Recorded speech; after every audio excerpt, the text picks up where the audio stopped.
साबिक वफाकी वज़ीर सेनेटर फैसल वावडा ने कहा है कि फैज़ हमीद की गिरफ्तारी शुरुआत है, बड़े बड़े बुत और तरम खानों ने गिरना है। पीटीआई की 9 मई से आज तक जो पुश्त पनाही कर रहे हैं, सबका टाइम आ चुका है। आइन कानून के ठेकेदार वो सियासी हों या ताकतवर, सबकी बारी आनी है। फौज ने ज़बरदस्त काम किया है। उन्होंने ARY न्यूज़ के प्रोग्राम में गुफ्तगू करते हुए कहा कि मैंने कई महीने पहले बता दिया था कि जो ख़ास है वो पाकिस्तान की तबाही की बड़ी वजह है, चाहे जमहूरी हो, इस्टेब्लिशमेंट का या आइन कानून का नुकसान हो।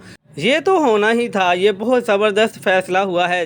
जो लोग इस पुश्त पनाही में थे, समेत इस ख़ास फैज़ हमीद के, जो PTI को इंतहा की तबाही तक ले जाना चाहते हैं, इनके साथ मिलकर सारी गेम करते रहे हैं। जितने में लोग पुश्त पनाही में मुलव्वस हैं, ये भी अभी शुरुआत है। बड़े बड़े बुत और तरम खानों ने अभी गिरना है।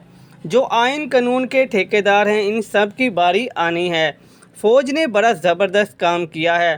फ़ौज ने बताया है कि जनरल आसिम मुनीर की शक्ल में बड़ी ईमानदार क़यादत है, जिन्होंने इंसाफ के मामले में अपने पराये में कोई फ़र्क नहीं रखा।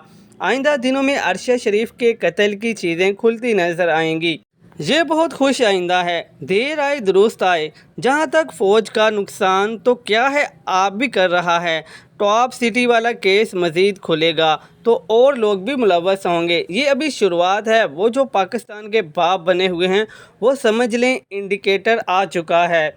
PTI की 9 मई से लेकर आज तक जो पुश्त पनाही कर रहे हैं, इनका टाइम आ चुका है। मज़ीद न्यूज़ अपडेट्स के लिए चैनल को सब्सक्राइब कर लें ताकि हर आने वाली नई अपडेट सबसे पहले आपको मिल सके।